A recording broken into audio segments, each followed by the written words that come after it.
aisles are going to be filled with material with defined location. So usually you will know what will be your stock material is and what where's each item is going to be stored.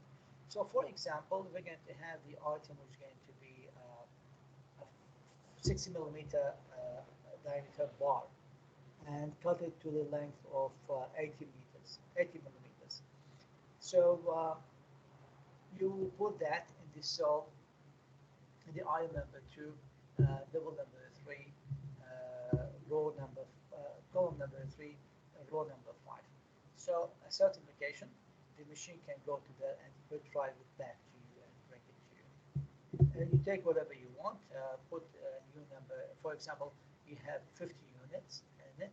You took 20. You have to update that you got 20, and the left with 30 is going to be stored back once again in the same location. Back in the old days, actually, we used to have the racks and we used to have the aisles, but it was done by the human. They need to go there and pick the parts and raise the stairs and the ladders. But now the things has been changed, and we have the automated storage and retrieval system, as we know it, the ASRS system. Once again, I told you that the library at UTS have this system. Actually, we have, if you remember, the garden between the building number 7 and building number 2. Underneath this garden, we have the storing system for the library. They brought all the books from the library where it was at the building number 5, and they store it there. And if you need a book, you recall it, and they will retrieve it back to you. Now, let's see how the system is working and how we can do the analysis for that. So the definition of the ASRS is a combination of the equipment and the controls, which handles, stores, and retrieves the materials with the precision, accuracy, and the speed under a defined degree of automation. Now, once again, this is the definition of the term. So what we can see in this photo is we have the aisle 1 and the aisle 2, and we have the driving system is in between. It's going to load and unload the stored area in these two aisles when necessary. The automated storing and retrieval system classification are: first, we have the unit load ASRS, which is going to be large, with automated system designed to use the storing retrieval machines to move the unit loads on the pallets into and out of the storage racks. We have the mini load ASRS system, where we're going to have a smaller automated system designed to move smaller loads into and out of the storage bins or drawers. We have the automated items retrieval system, where the items are going to be moved and stored in the single file bins rather than in the pencil on drawers, like what we have in the library system. And we have the man on board ASRS system, which is going to use personnel to pick the items from the racks or the bins, reducing the transaction time. So you don't have to bring it to you, take the items and send it back. You can simply send a person and he will take the number of the items required and bring it back to you. So once again, this is the horizontal storage carousel. As you can see here, that we are going to have it as an elliptical shape. This will simply going to rotate. Okay, so this will rotate, and we have the load and unloading station. The bins will come to the load and unloading station, and we're going to pick it, and then move it to the conveyor to the end user. This is a little bit more advanced, and usually it's going to take using more energy, and it's going to have less storage area compared to the fixed aisle. These are the fixed aisle we mentioned earlier. We're going to have the picking and storing system is moving in between two aisles, and it's going to pick the materials or feeding the materials as go. This one is used for larger items. Okay. So once again, the unit load storage and handling, warehousing for the finished goods and the products like this one. And we have the order picking, reduce, store, and dry the materials in less than 4 million load quantities, like the one above, uh, such as using the man on board or the mini load application. And we have the work in the process, which is going to be support the just-in-time production activities. It's going to be used as a cover storage and as the integral parts of the assembly system. The storage retrieval system is going to have large senior type of the robot that integrates the modern control topology of the artificial the input and the output and the sensors to move between the storage compartments. The ASRS control is going to be integrated with the modern material management software for the real-time inventory control, the storage construction, and the material delivery. Some of the terms we're using in the material handling analysis are: first, the capacity per aisle; second, the width of the unit X; the Y is the length of the load of unit load; Z is the height of the unit load; and Z is the number of the vertical compartments; and Y is the number of the horizontal compartments; the U is the system utilization per hour; W is the width of the ASRS rack; the H is the height of the ASRS rack; the L is the length of the ASRS racks. We have the velocities because the system is going to be moving in two dimensions at least. We're going to have the vertical speed and the horizontal speed, or the VZ and the VY.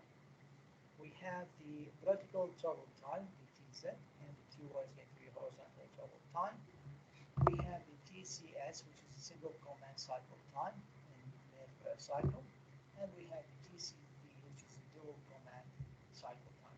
Usually, as you know, for the dual and single command, it's going to be about the number of the IO we are going to use. Or it's going to go and pick the item and come back, or picking two items and coming back. We have the TBD, which is the pick up and deposit time in minute. We have the RCS, which is going to be the number of the single command per hour. And also we have the RCS, which is number of RCD, which is number of the dual command per hour. And we have the RC, which is total cycle rate in cycles per hour. And the RT is going to be number of transportation per hour. We're going to see how we are going to use this term to make the analysis and check what will be the efficiency of the system we handle. So first we need to know how the aisles are going to be classified and identified. So now we are going to have the two aisles. The width is going to be the width from the aisle number 1 to the aisle number 2 ends.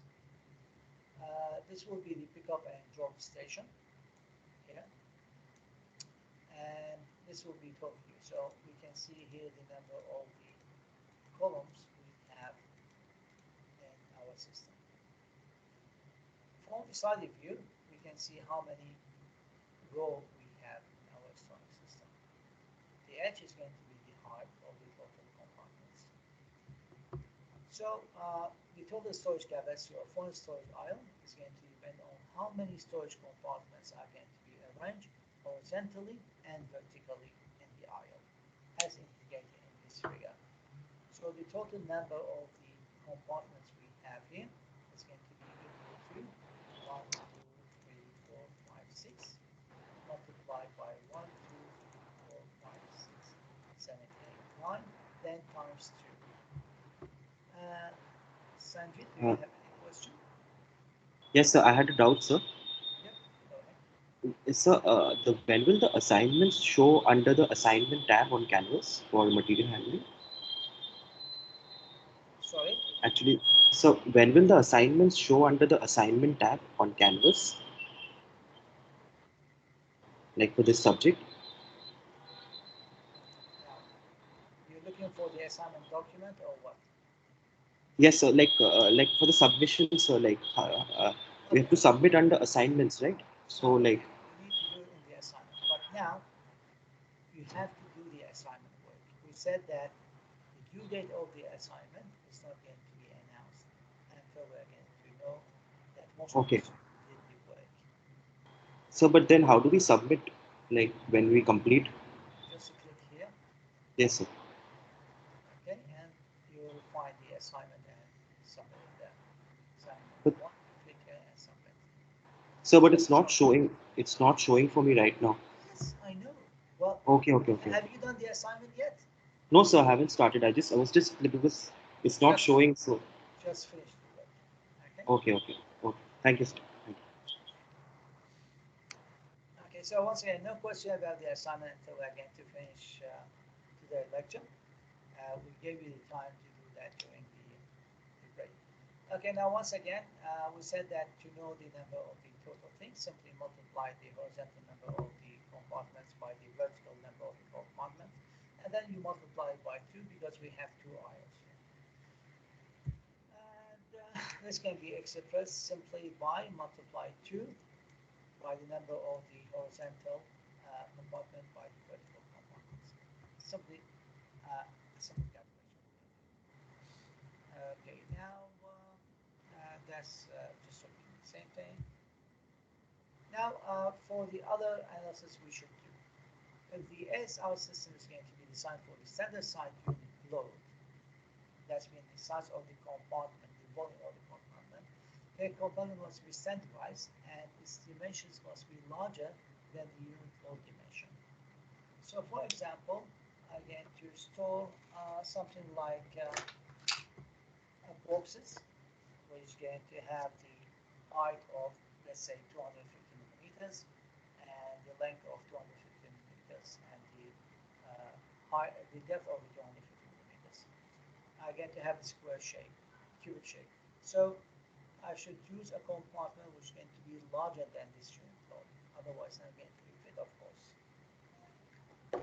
So we are going to consider that the x and the y are going to be the depth and the width of the dimensions of the unit load, and the z is going to be the height of the unit load. The width, length, and the height for the rack structure we are going to have here. Okay, now for example, said that this will be the from the top, this will be the x, and this will be the y. This will be the z. So this will give me the volume. So the width, the length, and the height of the structure of the ASRF aisle are going to be related to the unit of dimensions, and the number of the compartments is going to be as follows. For the W, it's going to be equal to 3 multiplied by the x plus a. The length of the total here is going to be equal to the number of the horizontal compartment multiplied by the y plus b, and the x is going to be equal to the vertical number of the compartments multiplied by the z plus c. W, L, the h are the width, the length, and the height. And then we're going to have the x, y, and z are going to be the dimension of the unit load as we mentioned earlier. The A, the B, and the C are going to be the allowances designed into each storage compartment to provide some clearance for the unit load and to account for the size of the supporting beams in the rack structure in millimeters or in inches. So for the case of the unit load contained in a standard pallets, the recommended value for the A is going to be 150 meter or 6 inches, the B is 200 millimeter or 8 inches, and the C is 250 millimeters or 10 inches. If I get multiple aisles, the W symbol is going to be multiplied by the number of the aisles to obtain the overall width of the storage system. The rack structure is going to be built above the floor level by 300 to 600 millimeters, and the length of the ASR system is going to be 7 feet of the rack structure to provide space for the pick and deposit station. Now we talked about the single comment cycle and the dual comment cycle. So if my system is going to go to the point, pick something or drop something, then come back, this will be a single comment. If we're going to have my system going to the first compartment, pick something or drop something, then go to the other compartment, pick another thing and drop another thing, then come back to the pick and drop station. This would we call the dual command cycle. It's going to do two works in this same trip. So let's do some calculation for the single command cycle and then for the dual command cycle. So the single command cycle time can be expressed by the following equation. The single command cycle time is equal to 2 multiplied by the maximum of 0.5 multiplied by the length divided by the Vy, which is the horizontal velocity, or the 0.5 plus multiplied by the height divided by the Vz, vertical velocity, plus 2 multiplied by the TVD. Now, that means first we need to calculate both. See which one is going to be the maximum. Multiply it by 2. Then add it to 2 multiplied by the time required for the picking and the dropping. Now why we need to do it 2? Because we are going to drop first and we are going to pick second. So this will be 2 multiplied by the TVD per every cycle. To simplify that, because we have 0.5 here, multiplied by the 2 is going to make it L divided by the Vy, so the length divided by the horizontal velocity, or the height divided by the vertical velocity. Which one is going to be the highest is going to be the value to be used, and added to the 2 multiplied by the picking and dropping time. In the case of the dual command cycle, or the DCD, we're only going to change that the value is going to be 0.75, and here we're going to have 4 times, because we're going to have 2 dropping and 2 picking. Now just remember that it was going to the point number 1, pick, we're going to drop, and we're going to drop in the first compartment, pick from the second one, and then drop it in your pick and place station. So we're going to have 4 times to be added, and here we have 0.75. So we're going to have the maximum value of 1.5 the length divided by the horizontal velocity, or the 1.5 of the height divided by the vertical velocity plus 4 TVD. Now the system throughout will depend on the relative number of the single and dual command cycle performed by the system. So we always going to consider that the RCS, which is the single command number of the cycle performed per hour, and the RCD is going to be the number of the dual command cycles per hour and the assumed utilization level.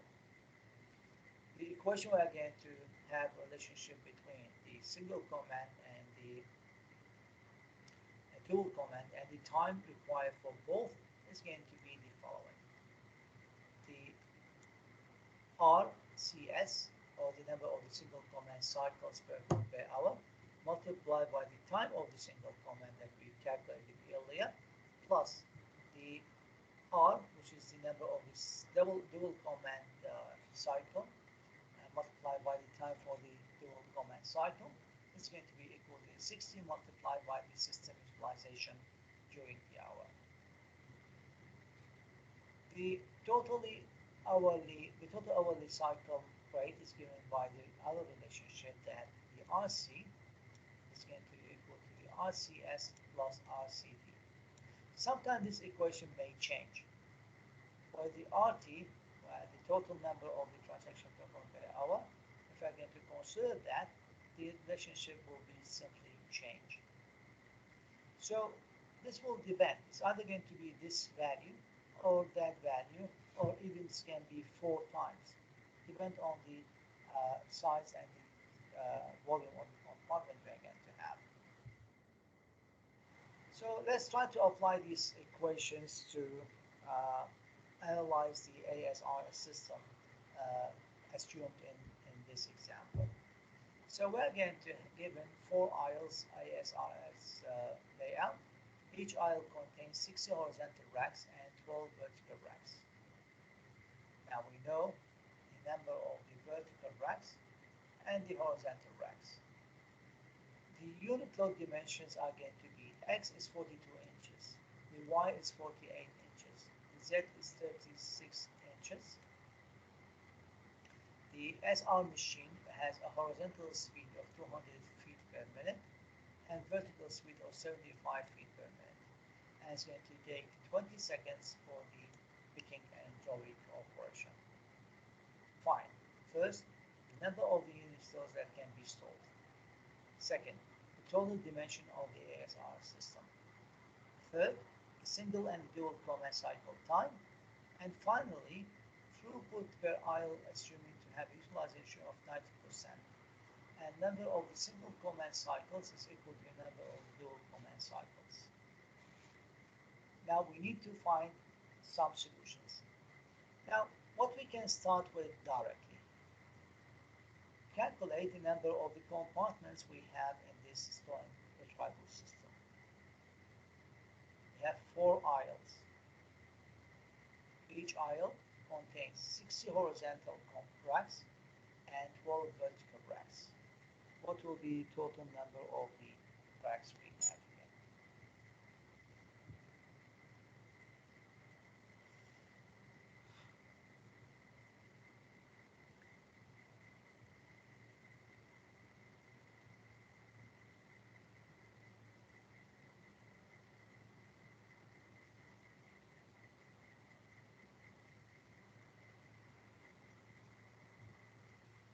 Do a basic calculation.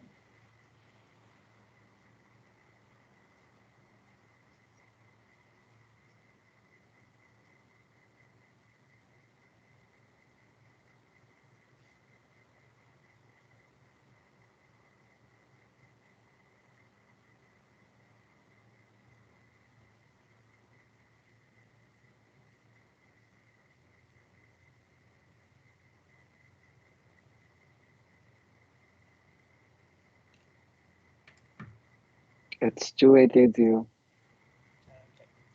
So simply we multiply the 12 by 60 by 4. Okay. Now, the second calculation we can do is finding the compartment size. We can find the W, the H, and the length. Now, how we can do that? We know the unit load size. The X is 42, the Y is 48, and the height is 36 inches. We said that we need to add an extra space so we can fill the part and take it out without any problems. So let's start to do the calculation here. So first, the capacity per aisle, each aisle is going to be 2 multiplied by the NY multiplied by the NZ. So what we have here is, we're going to have 4 aisles, so we're going to multiply 4 by 2 by the NY by the NZ, and we're going to have 4 multiplied by 2 multiplied by 6 multiplied by 12, and this will be 5,760. So your number was correct, but you forgot to multiply by 2. Okay, and now we come into the W, the L, and the H. So 3 multiplied by the X multiplied by the A. Our X value here is 42 inches. The A is constant, I think it was 6 inches. So we're going to have that the width of each aisle is going to be equal to 3 multiplied by 48, and this will be 144 inches. And divide that by 12 because each feet have 12 inches, and we're going to have 12 feet per aisle. For the length, we're going to have the NY, the number of the horizontal aisle, multiplied by the Y plus B. Now, the Y is 48, the B is 8, multiplied by the 60, and we're going to have 3,360 inches for the length, or what's equal to 280 feet. For the height, it's going to be the NZ, which is equal to 12, multiplied by the Z plus C. The Z is 36, and the C is 10, and we're going to have 6 feet. Now we got the A and the B. Now we need to calculate the TCS and the TCD. For the TCS, we said what we need is going to be 2 multiplied by the time of the loading and unloading. And this should be done in minutes. So the 20 seconds is equal to,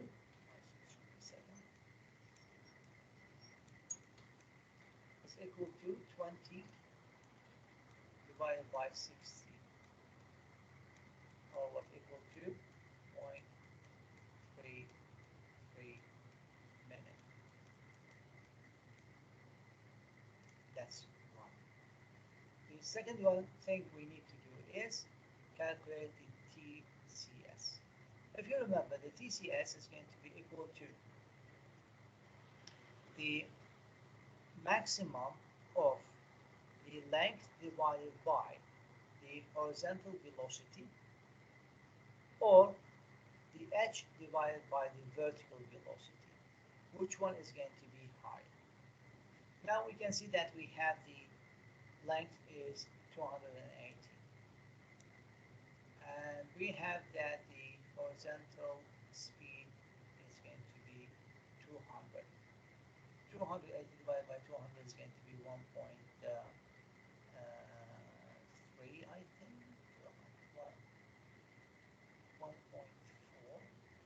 1.4, while the other one is going to be 46 divided by 75, which is going to be less than 1. So 200 divided by 200, and so 200 divided by 200, 280 divided by 200, which is going to be 1.4. It's going to be the maximum value, plus 0.666, and this will give me the value for the time of the single command. Okay, so time of the single command is going to be equal to the L divided by the Vy, or the H divided by the Vz, which one is going to be the highest, plus the 2 multiplied by the loading and unloading time. So what we are going to have is, obviously this value is going to be the maximum, and add it to 0.66, and the other side is going to be 1.5L divided by the Vy, of course, is going to be more than the 1H, 1.5H divided by the Vz.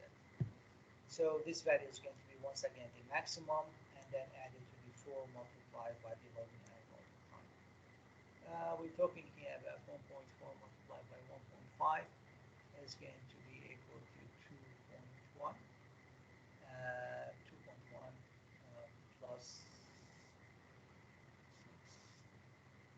1.82, I think. Yes. So, yeah, so we got the figures for the TCS and the TCD. Now we have in the question, given that the first, as in the question, we have the RCS plus multiplied by the TCS plus the RCD multiplied by the TCD is going to be equal to 60 multiplied by the utilization. Now we know this value is calculated. This value has been calculated. The utilization is given. The 60 is constant, but we don't know what the value of the RCD and the RCS. So if we are going to have two unknown, how many equations do we need? If we have two unknowns, how many equations do we need to get them?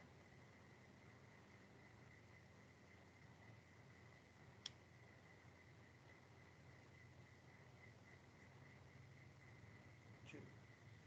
Okay, so now we have one of them is this will be the equation number 1, because we can simply substitute the value for the TCS and TCV, and we're going to have the RCS as a function of TCV, of the RCV.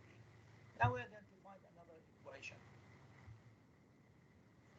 We've given that the RCS is equal to the RCD.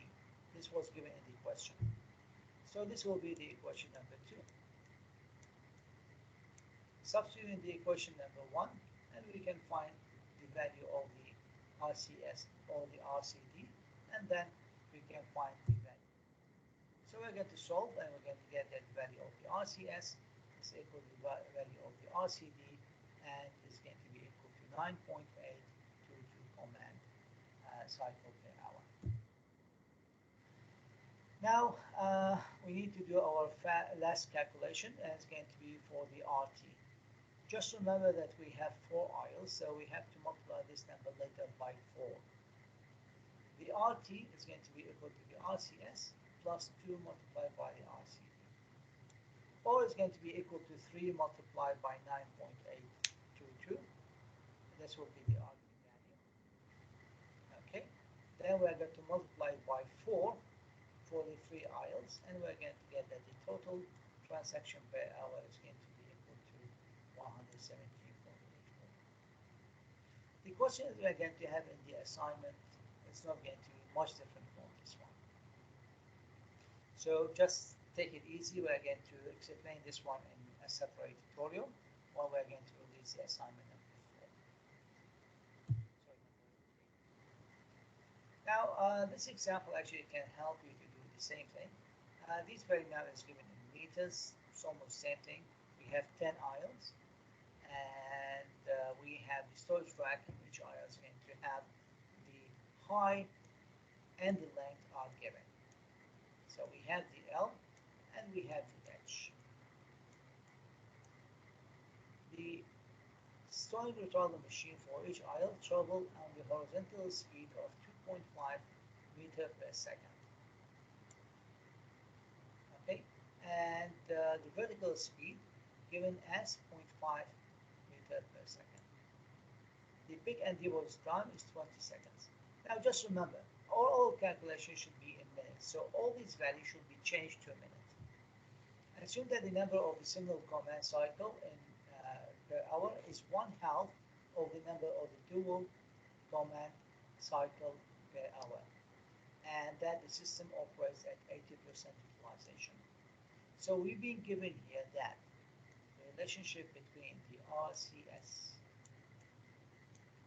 okay, is equal to 0.5 RCD. Okay, so this will be the relation, question number 2. We're going to calculate from here the TCS and the TCD, make an equation based on the utilization, and then we're going to substitute this equation in it, and we're going to find the value for the RCS and the RCD, and then we can find the value of the RT. Okay, so I'm going to leave this one for you. I just explained that, and you can do it yourself. The assignment question is for the previous semester is given here, and we can come back to it very soon. This was the question for the AGV, and once again, the assignment question this semester is almost going to be the same. Just remember that this one is going to be quite tricky, because we're going to have one of the systems to be looped up, and I'm going to explain that to you very soon. Okay, so you can see that the from to is from A to B is going to be 18 travel loaded. From A to C is going to be 10 trips loaded, and from A to B is going to be 15 loaded trips. From B to A, we're going to have 6 empty, B mean empty, to return back, passing 95 meters. 12 loaded from B to C, C to D, we're going to have 22 loads. From D to A, we're going to have 30 loaded and 7 empty carriages going.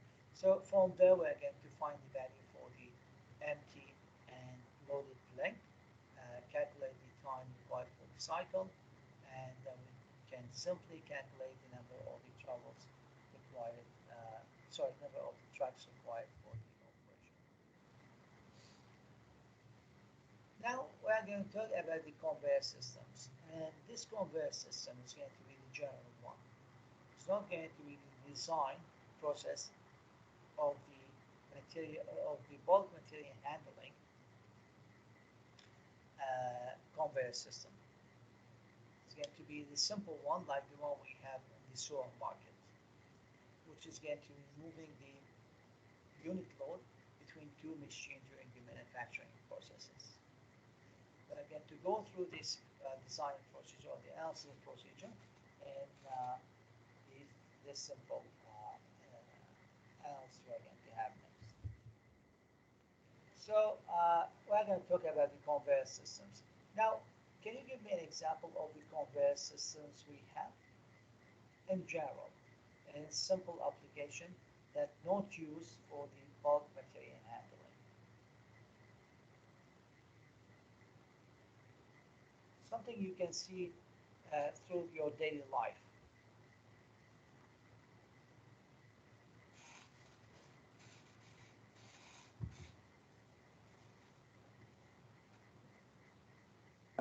The counter at like Aldi or something.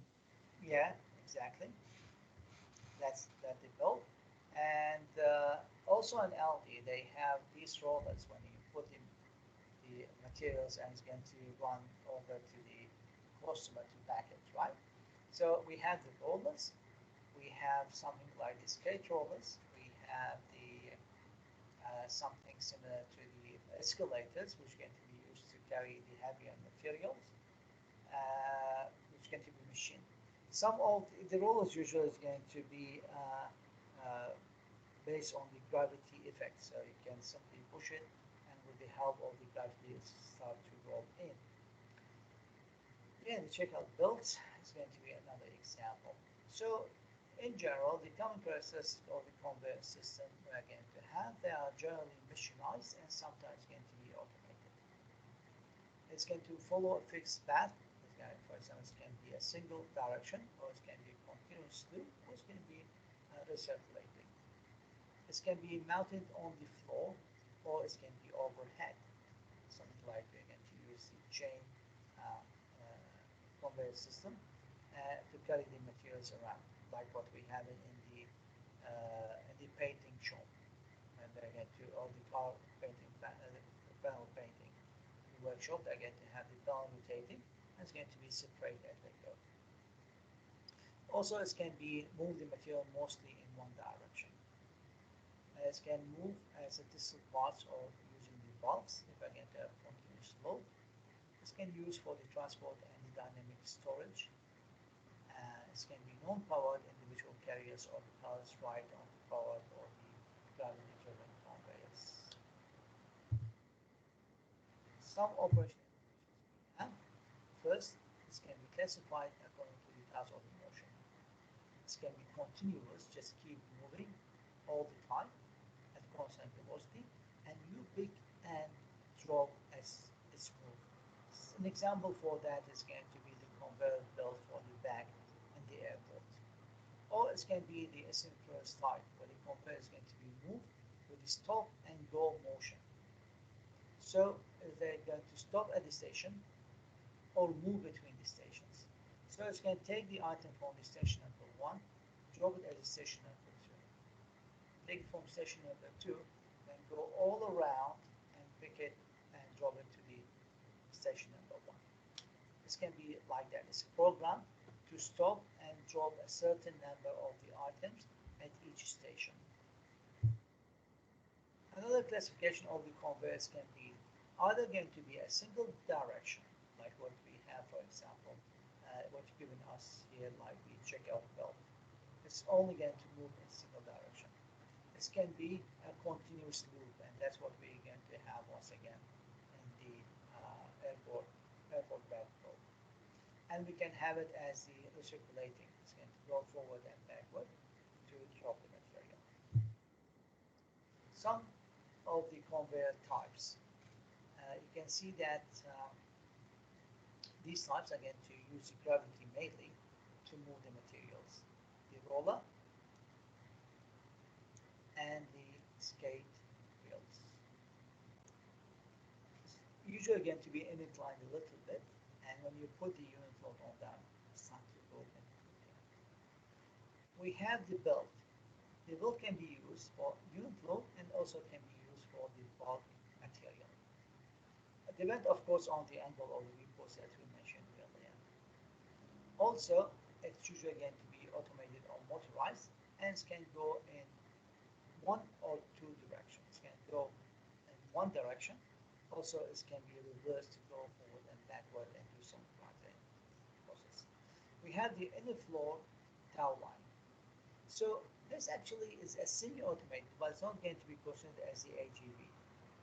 Because it cannot change the route. It's always going to follow the constant route. You fill the carrot, you throw the pin in, it's going to be fixed in the cable or the chain below, and it's going to follow the movement of the chain. Take it to a certain place, you pull the pin out and take the carrot. We have the overhead trolley conveyor, like that.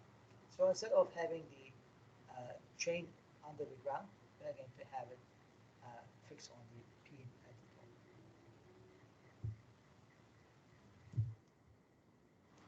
So once again, the example of the cart on track conveyor. In that case, instead of having the chain, we're going to have something like a screw shape.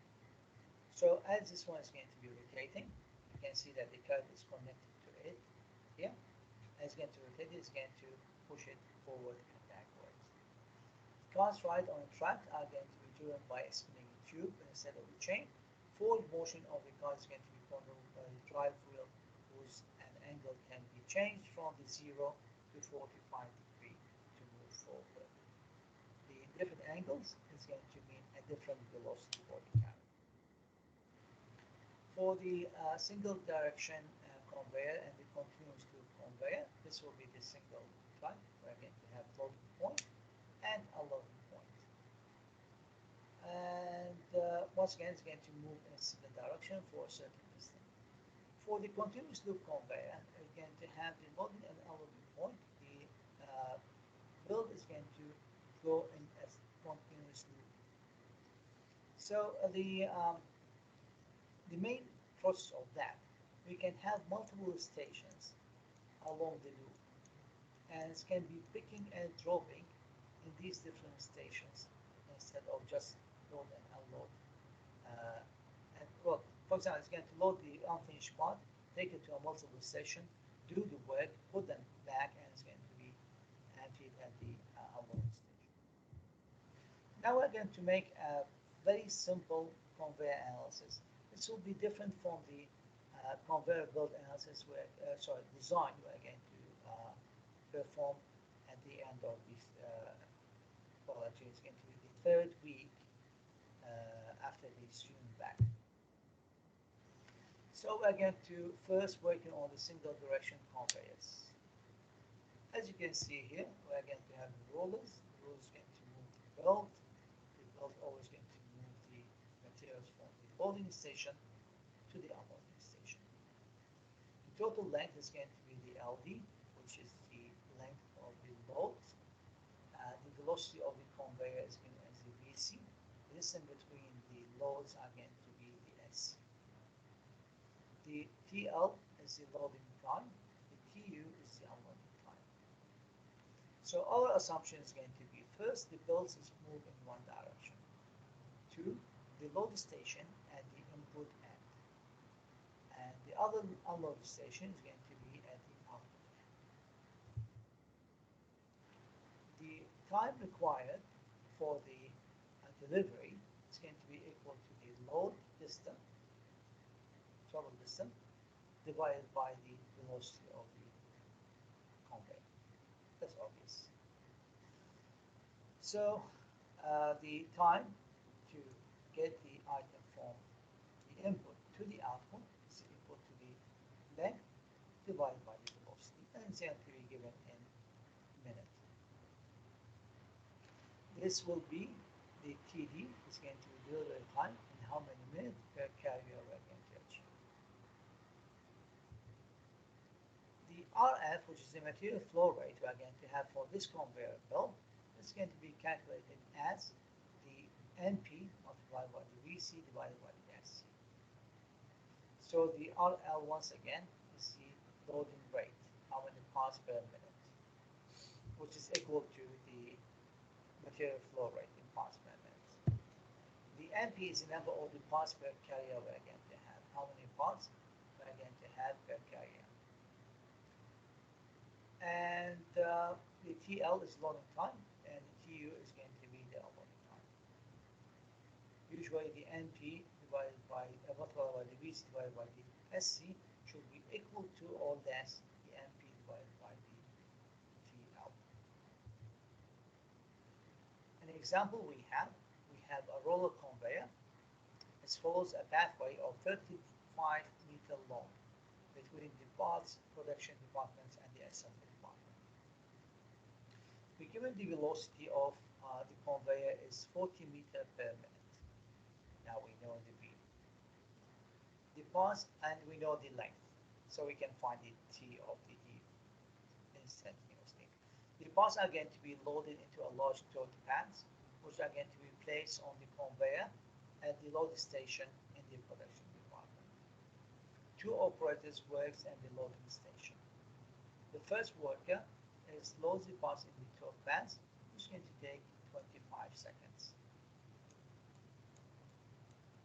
The loading. V, C, G, E. I'm sorry. L, E. Okay, so just write down that. Now, each tote pad is going to host 20 parts.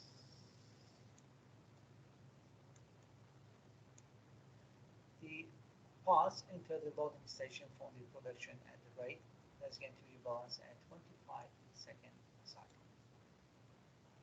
The second worker is going to load the tote pads into the conveyor, which is going to take only 10 seconds.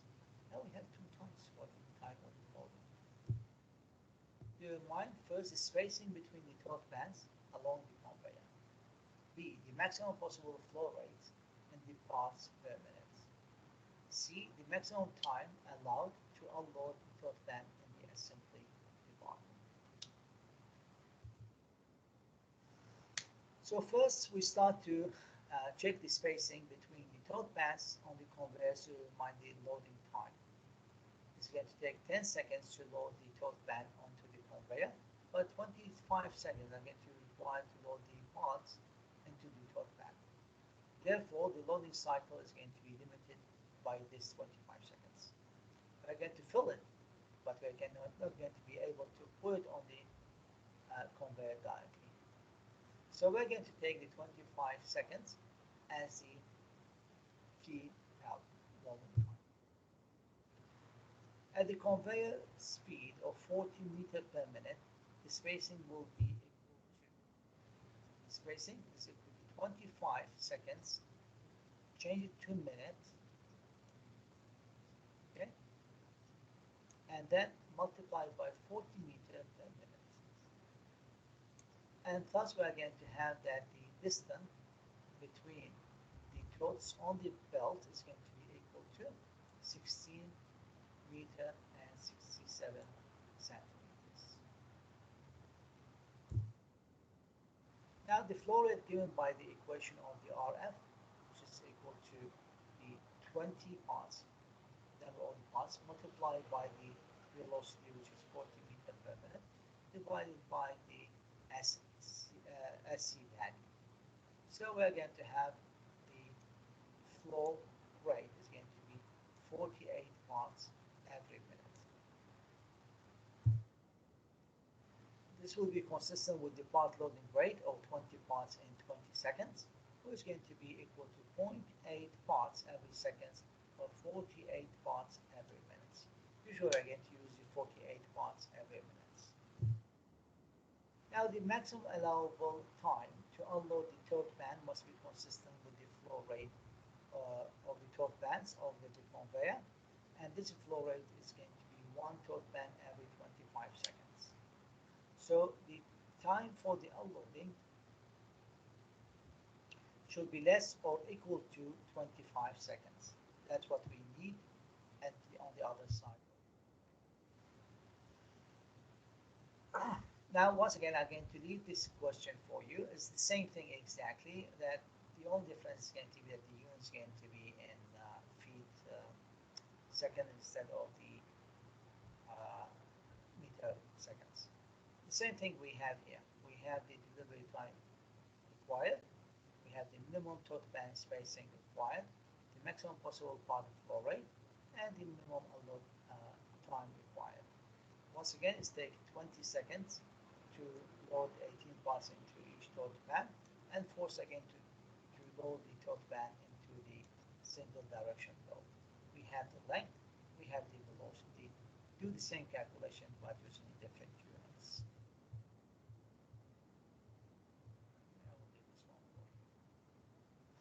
Now for the continuous loop conveyors, and this is an example. I give you the car panels, but these are for the wheels actually, where the wheels going to be separate and is going to be treated onto crust.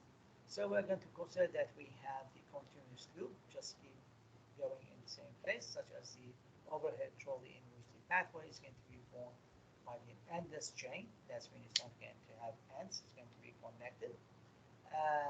Moving in a track loop, and it's going to be carries out, it's going to be suspended from the track and pulled by the chain. The conveyor moves parts and the carriers between the load station and the unload station. This is an example of what we have in the continuous chain process, the loop type. Once again, we're going to have load station and unload station. We're going to have the carriers moving in between.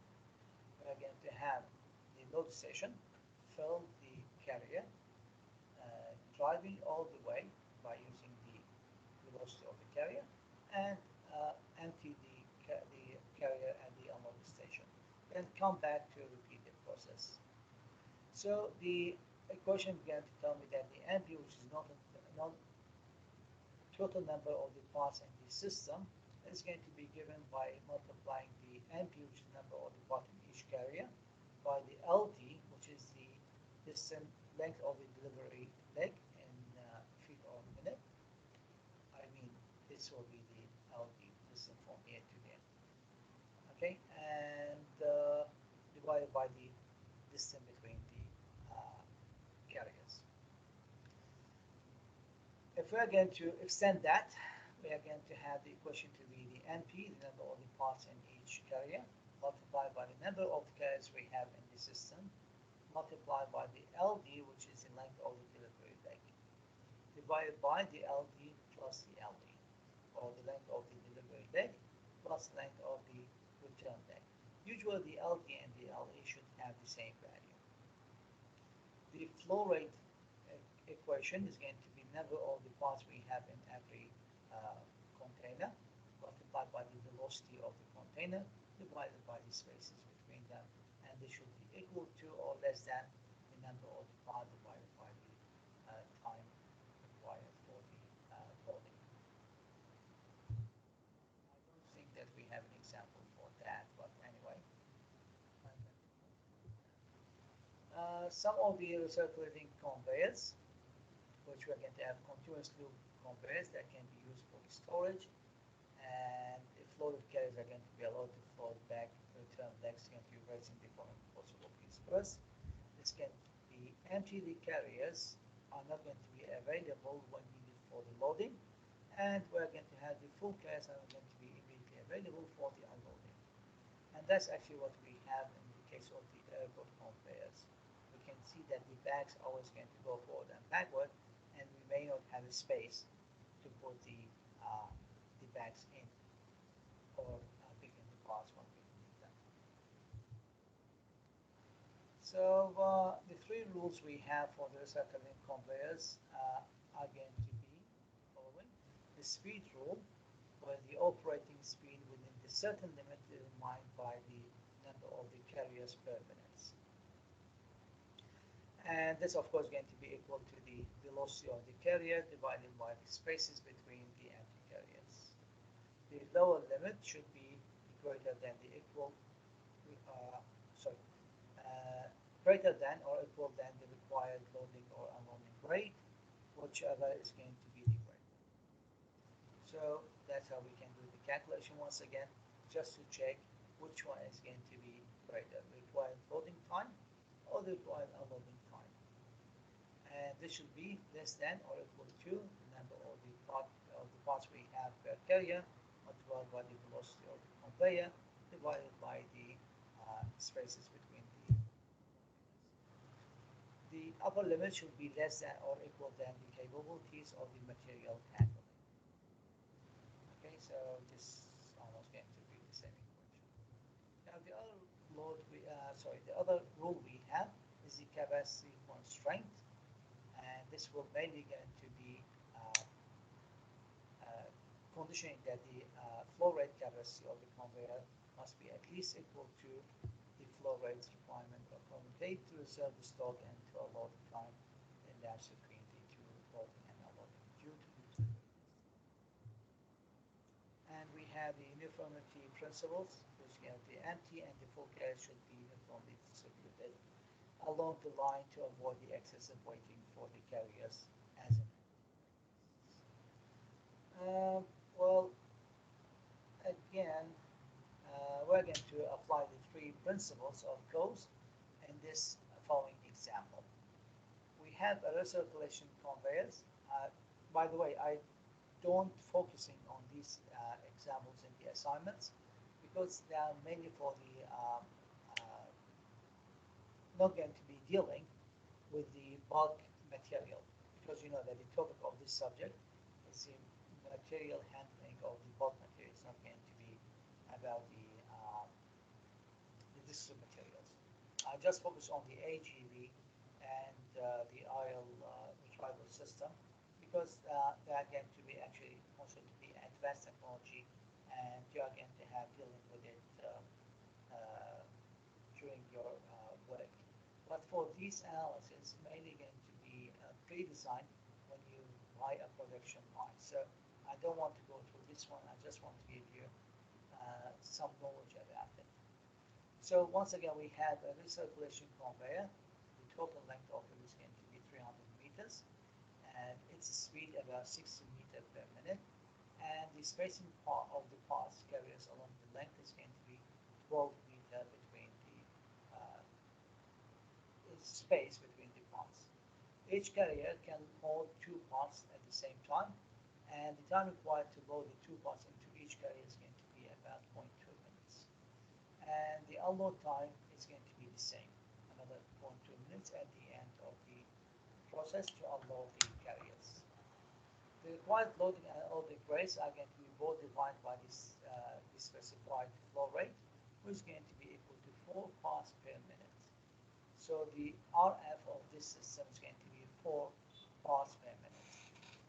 We need to evaluate the conveyor system design with respect to the force 3 principle that we just covered earlier. So we are going to need to find first the specified flow rate, the RF, which is 4 parts per minute already given. The conveyor speed is given as 60 meters per minute. The spacing of the carrier is given as 12 meters.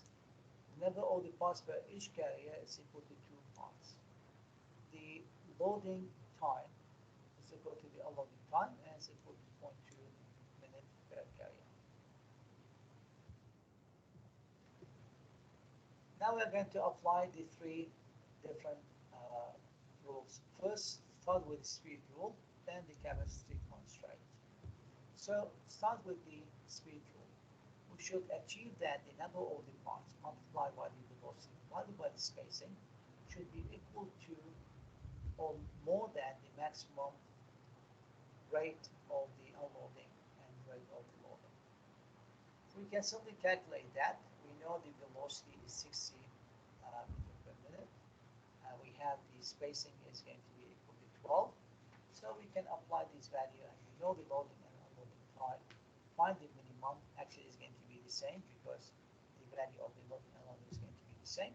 And we can check first for the speed rule. For the capacity constraint, the number of the parts we have in every container multiplied by the velocity divided by the spacing should be equal to or more than the flow rate of the material, which is 4 parts per minute. So we can apply these values and check the results of it, and we can see if we are going to be within the conditions. For the uniformity principles, the loading rate should be equal to the unloading rate, and others we should know that the flow rate capacity is going to be substantially greater than the required loading and unloading rate of 4 parts per minute. Okay, that's what I explained earlier.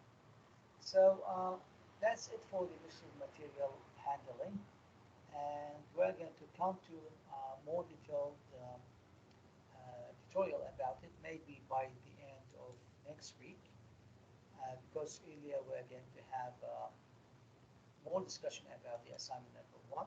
We're going to